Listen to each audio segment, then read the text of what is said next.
और इस वक्त एक बड़ी खबर मिल रही है, कतर का एयर स्पेस बंद कर दिया गया है। कतर ने फ्लाइट्स पर इस वक्त रोक लगा दी है।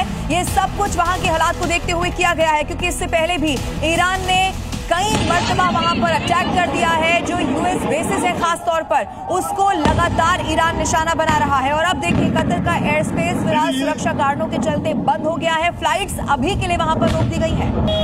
मिडिल ईस्ट में जारी इस वॉर के बीच अब सोशल मीडिया पर कई तरीके से जो वॉर की तस्वीरें हैं वो सामने आ गई हैं। कभी इजरायली डिफेंस फोर्स की तरफ से, तो कभी ईरानी रिवॉल्यूशनरी गार्ड की तरफ से वीडियो एक के बाद एक जारी किए जा रहे हैं, जिसमें दावा किया जा रहा है कि ईरान ने अमेरिका का एक और फाइटर प्लेन को ध्वस्त कर दिया है। वहीं इसका वीडियो भी जारी किया गया है, जिसमें एक मिसाइल आसमान में अपनी तेज गति से कुछ हिट करता दिख रहा है। ईरान का दावा है कि ये अमेरिका का फाइटर प्लेन है। हालांकि अमेरिका की तरफ से इस दावे पर अभी कुछ कहा नहीं गया है। वहीं ईरान लगातार अपने घातक मिसाइलों का इस्तेमाल कर रहा है। इससे पहले भी ईरान ने दावा किया था कि वो कुवैत में अमेरिकी F-15 फाइटर जेट गिरा चुका है। हालांकि अमेरिका ने इससे फ्रेंडली फाइट में गिरने की बात कही थी। वहीं इन सब के बीच फिलहाल युद्ध अभी थमने का नाम नहीं ले रहा है। दोनों तरफ से हमले जारी है। तो अमेरिका इजराइल के साथ ईरान के इस युद्ध को शुरू हुए 5 दिन बीत चुके हैं, जिसमें दोनों तरफ से जमकर बारूदी वर्षा की जा रही है। अब इसकी वजह से तेजी से गोला बारूद खत्म भी हो रहा है। लेकिन जो ट्रंप कह रहे हैं कि ईरान के पास अब कुछ भी नहीं बचा है, तो क्या वाकई में ऐसा है? क्योंकि तस्वीरें तो इस वक्त कुछ और ही गवाही दे रही हैं। क्योंकि ईरान न रुक रहा है और न पीछे हट रहा है। वो लगातार अमेरिका इजराइल के साथ उन देशों में भी हमले कर रहा है जहां अमेरिका के सैन्य बेस हैं। तो ट्रंप के बयान और तस्वीरों में समानता नहीं दिखाई दे रही, क्योंकि ट्रंप कह रहे हैं कि ईरान के पास कुछ नहीं बचा है।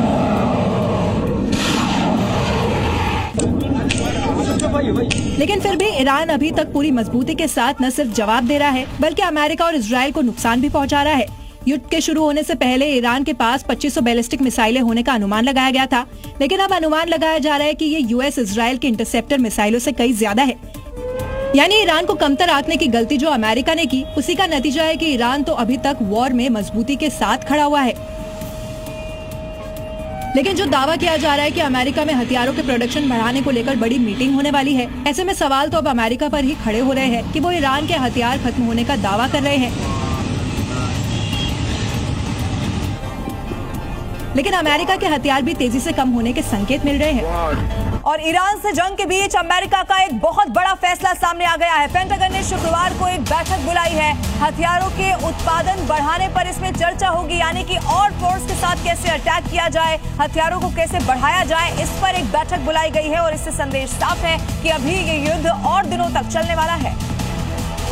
ईरान के साथ इस युद्ध को लेकर अमेरिका का एक बहुत बड़ा जो झूठ था, उसका खुलासा हो गया है। राष्ट्रपति डोनाल्ड ट्रंप का ये कहना था कि अमेरिका के पास अनलिमिटेड गोला बारूद है, लेकिन अब खबर ये सामने आ रही है कि अगले 48 घंटे के बाद अमेरिका में एक बड़ी मीटिंग होने वाली है, जो कि रक्षा कंपनियों के साथ होने जा रही है। यानी एक तरफ ट्रंप दावा कर रहे थे कि अमेरिका के पास पर्याप्त हथियार हैं, लेकिन अब मीटिंग को लेकर जो दावे हो रहे हैं, उससे उनका बयान एक छलावा दिख रहा है। जा रहा है कि शुक्रवार को व्हाइट हाउस में अमेरिका की सबसे बड़ी रक्षा कंपनियों के अधिकारियों के साथ मीटिंग का प्लान है।